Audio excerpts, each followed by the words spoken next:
আপোনালোক সকলো ভালে আছে নিশ্চয় সকলো ঘৰতে আছে আৰু মই আজি মৰ্নিংৰ পৰা আপোনালোকক ব্লগ দেখাম বুলি ভাবিছিলো কিন্তু ভবা কথা নহয় সিদ্ধি হয় মোৰ এনেকৈ হল একচুয়ালি মই ৰাতিপুৱা ভাবিছিলো যদিও মই তাক ফুলফিল কৰিব নোৱাৰিলো যেহেতু যিসকলৰ বাচ্চা আছে তেওঁলোকে জানে কাৰণ তেওঁলোকৰ সন্তানৰ লগত কোন সময়ত কি কৰিব লগা হয় হেতু ভগৱানেও নাজানে সো কি হল এতিয়া প্ৰায় দুপৰীয়াই হ'ব হল মই সকলো ঘৰৰ কাম কৰি আজৰি জাস্ট এতিয়া মোৰ লাঞ্চৰ বাবে প্ৰস্তুতি চলাইছো আৰু মোৰ নিয়ৰৰ বাবে লাঞ্চ কৰিবৰ বাবে মই এয়া নিয়ৰলে খিচিৰিৰ কাৰণে মই সকলোবিলাক ধুই মেলি তিয়াই থোৱা আছে মই তাৰ কাৰণে খিচিৰি বনাই দিম আৰু মোৰ কাৰণে একচুয়ালি ভাত আৰু দালি বনোৱা হৈ গল মই জাস্ট এতিয়া আলু আৰু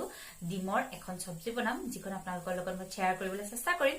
এইকেইদিন লকডাউন সকলো ঘৰতে আছে নিশ্চয় গৃহিণীসকলে এনেও লকডাউন হৈ থাকে সদায় লকডাউনে হয় আমি কিন্তু এইকেইদিনত মই যি দেখিছো কাম বাঢ়িছেহে কাৰ হৈছে বাৰু এনেকুৱা মোৰ কিন্তু বিৰাট কাম বাঢ়িছে দেই এখেত ঘৰত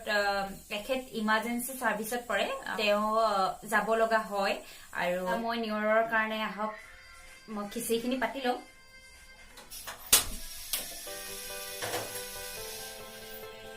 আপোনালোকৰ লগতো কথা পাতি থাকো দুইফালে হাত সমানে চলাব লাগে নহলে প্ৰব্লেম হয় মই নিয়ৰৰ কিবা বস্তু বনালে সাধাৰণতে ঘিউতে বনাবলৈ চেষ্টা কৰো কাৰণ আটকৰ সময় আৰু এনেকুৱা পিয়াজ বিলাক কেনেকনো পাও এটা দিও এখন সবজিত মই এনেকুৱা পিয়াজ বিলাক প্ৰায়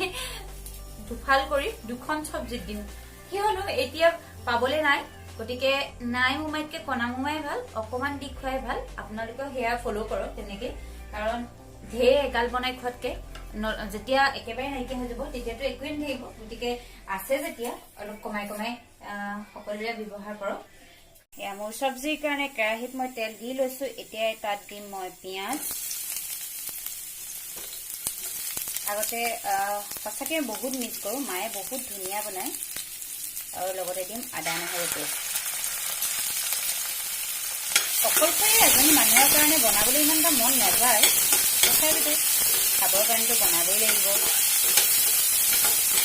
এখেত নাথাকিলে মই বহুত পালমৰা হয় কিবা এটা বনোৱা হয় আৰু নিয়ৰৰ খানা হৈ গৈছে মোৰ বাকীবিলাক বস্তু হৈ গৈছে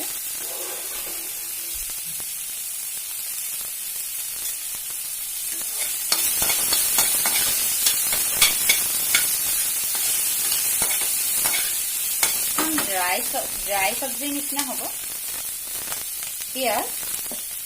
ইয়াত মই অকমান দিম হালধি আন্দাজমতে দিব হালধিটো দি অকমান লৰাই দিম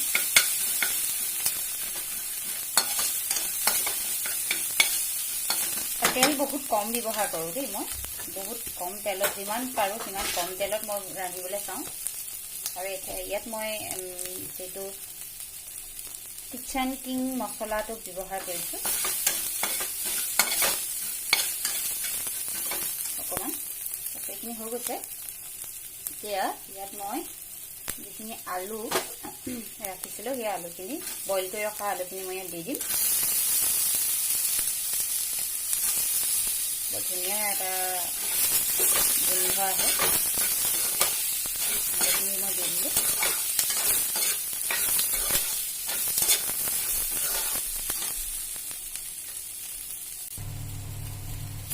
এই সবজিখনত যেহেতু ড্ৰাই ডিমটো গোটাকে দিলে ভাল নালাগে খাই ডিমটো ফালি দিলেহে ভাল লাগে এতিয়া আন্দাজমতে দিম নিমখ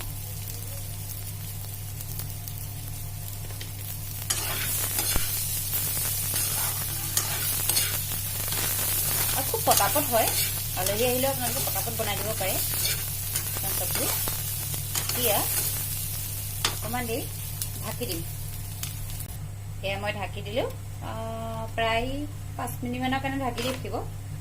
ইফালে চব্জিখন হয় মানে মই আনফালে নিয়ৰক গাও ধুৱাই আছোঁ। এনেকুৱা ৰ'দ দিয়া বতৰত সৰু ল'ৰা ছোৱালীক গা ধুৱাবলৈ ভাল। তাক অলপ দেৰি পানী খেলিবলৈ দিছোঁ। খুবেই ভাল পায় পানী খেলি। অকল ইয়ে নহয়, মই বহুত ল'ৰা ছোৱালীকে দেখোঁ পানী খেলি খুব ভাল পায়। তাৰপিছত নিয়ৰক মই ভাত খোৱালোঁ। ভাত খুৱাই উঠাই তাক অকণমান শুৱাই দিব লাগিব। হা, তুমি শুই আছা নি? কৰোণা ভাইৰাছৰ কাৰণে শুই আছা নি? বাহিৰলৈ ওলোৱা নাই নি? শুই আছা? টিভি চাই আছা? টিভি চাই আছা? চবকে কৈ দিয়া যে কোনো নোলাবা ঘৰৰ পৰা, চব ভিতৰে থাকিবলৈ কৈ দিয়া। কিন্তু আজি ব্লগটো শেষ কৰিছোঁ। যদি ভাল পালে লাইক শ্বেয়াৰ আৰু ছাবস্ক্ৰাইব কৰিবলৈ নাপাহৰিব।